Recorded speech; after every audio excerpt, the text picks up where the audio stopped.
بعض مفسرین کرام نے نہایت ہی ایمان افروز حکایت بیان کی ہے۔ اس کا مضمون کچھ اس طرح ہے۔ حضرت شمعون علیہ السلام 1000 ماہ تک اللہ کی عبادت، رات کو قیام، دن کو روزہ رکھنے کے ساتھ ساتھ اللہ کی راہ میں جہاد بھی کرتے تھے۔ وہ اس قدر طاقتور تھے کہ لوہے کی وزنی اور مضبوط زنجیروں کو اپنے ہاتھوں سے توڑ ڈالتے تھے۔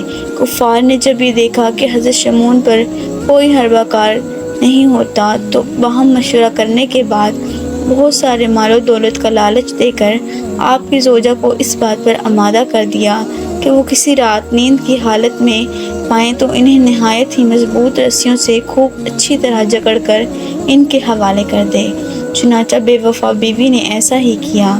جب آپ بیدار ہوئے، آپ نے اپنے آپ کو رسیوں سے بندھا ہوا پایا تو فوراً اپنے اعضاء کو حرکت دی۔ دیکھتے ہی دیکھتے رسیاں ٹوٹ گئی اور آپ آزاد ہو گئے۔ پھر اپنی بیوی سے اس کے بارے میں پوچھا، مجھے کس نے باندھا تھا؟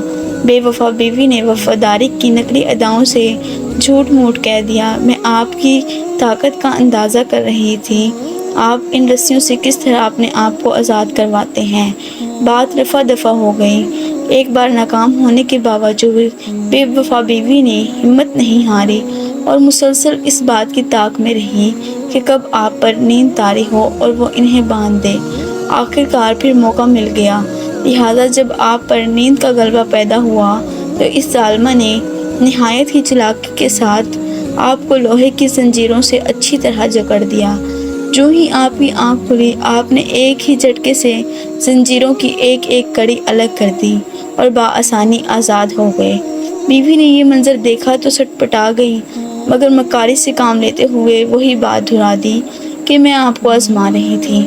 دوران گفتگو حضرت شمعون علیہ السلام نے اپنی بیوی کے آگے اپنا راز افشا کر دیا کہ مجھ پر اللہ عز و جل کا بڑا کرم ہے۔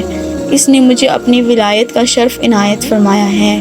مجھ پر دنیا کی کوئی چیز اثر نہیں کر سکتی مگر ہاں میرے سر کے بال۔ چالاک عورت ساری بات سمجھ گئی۔ دنیا کی محبت نے اسے اندھا کر دیا تھا۔ آخر اس نے موقع پا کر آپ کو آپ کے بالوں کے ساتھ باندھ دیا۔ آپ نے آنکھ کھلنے پر بڑا زور لگایا مگر آزاد نہ ہو سکے۔ دنیا کی دولت کے نشے میں بدمست بے وفا عورت نے اپنے نیک اور پارسا شوہر کو دشمنوں کے حوالے کر دیا۔ کفار نے حضرت شمعون علیہ السلام کو ایک ستون سے باندھ دیا اور نہایت بے دردی سے ان کی ناک، آنکھ اور کان نکال لیے۔ اپنے ولی کامل کی بے بسی پر رب العزت کی غیرت جوش میں آئی اور قہر و قہار غضب و جبار نے ظالم کافروں کو زمین کے اندر دھسا دیا اور دنیا کے لالچ میں آ کر بے وفائی کرنے والی بدنصیب بیوی پر قہر خداوندی عز و جل کی بجلی گری اور وہ بھی جل کر راکھ ہو گئی۔ پیارے دوستو، آپ کو ہمارا یہ واقعہ پسند آیا تو چینل کو سبسکرائب لازمی کیجیے گا۔